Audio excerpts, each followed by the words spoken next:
Invaders 30 and the Tampa Bay Bandits 27, and a real big ball game here. It's another one that went right down to the last tick of the clock like yesterday. So I guess the feeling about the league that they had some equality certainly worked, because yesterday you had the second best record in the USFL in Birmingham, 13-5, having to go to the last second to beat a 10-8 team, and today Oakland, with the best record in the USFL, has to go to the last second to beat Tampa Bay. Well, I think you really have to characterize this game as a game of great character. Tampa Bay came into this ball game missing some key players. Eric Trevelyan, Fred Nordgren. They lost Butler with a broken arm earlier in the ball game. John Reeves had his problems with 29 interceptions coming into the playoffs, but they all played exceptionally well. Jerry Anderson played up to his capabilities and making this just a three-point ball game. Now, let me reach over here and get my paper and all of these scenarios about where we're going to be going next weekend. And this is the circumstance now, and everything is going to swing on what happens at Giant Stadium in the Meadowlands, New Jersey, tomorrow night.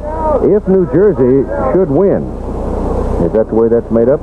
Let's see. Well, let me read it to you this way. If New Jersey wins, your matchup will be Oakland at Memphis on Saturday, 2:30 Eastern Time, and New Jersey at Birmingham on Sunday at 2:30. Now, if Baltimore should win the ball game tomorrow night, it'll be Oakland at Memphis on Saturday and Baltimore at Birmingham on Sunday. So regardless of what happens, it's Oakland at Memphis, and that's going to be a pretty good matchup. You know, because those two teams match up extremely well, defensively and offensively. It was a blowout today for the Memphis Showboats over the Denver Gold. Al Trotwig at our studios in New York has the story on that ball game. So let's check in with him right now. A crowd of better than 30,000 filing out of the Liberty Bowl, having witnessed an unmitigated disaster for the Denver Gold. Vince Evans starting for the injured Bob Galliano, and we had an early indication of the impending doom facing the Gold. Vince Evans looking upfield, intercepted by rookie Mossy Cade of the Memphis Showboats. The Showboats would miss the subsequent field goal. But on the very next possession, that previous play we watched was the very first play of the game. It was Vince Evans finding Bill Johnson, but Bill didn't hold on for long. The fumble recovered by Carlton Rose. Memphis would later punt the ball away. On the very next possession, it was Vince Evans looking upfield, 41 yards to be more specific. Gil Stiegel was able to hold on, but again, not for long. Mossy Cade was there for Memphis, and the Showboats had the ball at their own 26. For Denver, 7 plays and 3 turnovers. Now, a few minutes later, the Showboats having marched up the field, Mike Kelly brought his team to the line. Looks just across the goal line to Greg Moser, 9 yards, and Memphis was on the board at 7-0 with 2:20 remaining in the first. 2 more field goals, they had a 13-0 halftime lead. In the third quarter, more Showboats showing off. This is Leonard Williams, 35 yards, the longest TD run in Showboat history. It was 27-0. And only a few minutes later, again, more problems for Denver. Jim Asmus sends this punt. It is corralled by Derek Crawford. He is slippery and oh so very quick. Watch him scamper 63 yards on the punt return to give the Showboats a commanding 34-0 lead. In the fourth quarter, Memphis would receive 2 more touchdowns. Denver would even get on the board, but it was much too little and much too late. The final, Memphis 48, Denver 7. The Showboats will now host Oakland. They've won 4 in a row and look pretty tough, Keith Jackson.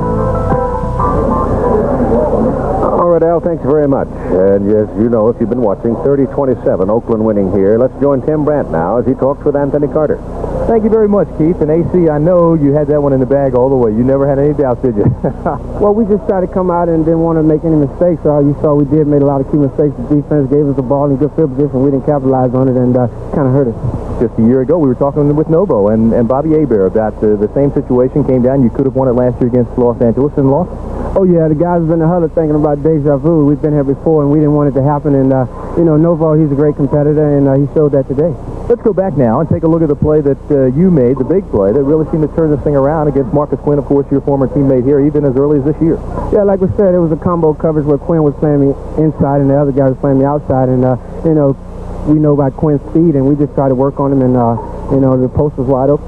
One thing we touched on with Bobby, and you can see it in this, where you split the seams, but they also rolled up on you guys a lot, and it seemed like they were riding you and almost holding you for a while. Yeah, after I caught that pass, they definitely was playing a lot of bump covers and a guy behind, and, we wanted to come back with a lot of corner routes, but so happened we didn't, and we hit Gordon up over the middle a couple of times when it took me to the post, cleared out for him. AC, not only the best record in the league right now, but of course you came in here, I think you're 12-1-1 over the last couple of weeks, 13-1-1 now with today's win. It just seems like you're peaking. Now, you went to the championship game and won it your first year and went back to the playoffs again last year with the Michigan Panthers. Do you have that feeling? Do you feel like you can win it all right now? Definitely. We're only one step away from going to the championship game. Right now, we got to go out next week, and whoever our opponents are, we got to concentrate on them, and hopefully that we can come out and not be as sluggish as we were today. I see they have the 10 stitches out. It's bundled up. You've already taped it. No problem? Yeah, it's no problem. Only until Monday and Tuesday. When practice comes, I have a problem. Well, it sounds like Swanee sitting out those practices, see? All right, Tim, thanks very much, and congratulations to the Invaders. They will play in Memphis next week, and it'll be very interesting to see Anthony Carter and Gordon Banks lining against Mossy Cade and Leonard Coleman. Oh, that's going to be a matchup. I'm going to enjoy watching that one. The big story, of course, will come tomorrow night, concluding the first round of playoffs, and we'll have progress reports of Baltimore at New Jersey for you as ABC's Monday Night Baseball story unfolds as well, and check the local listings for the baseball game in your area. We hope you enjoyed the ball game. We'll see you next Saturday with the semifinals of the USFL playoffs.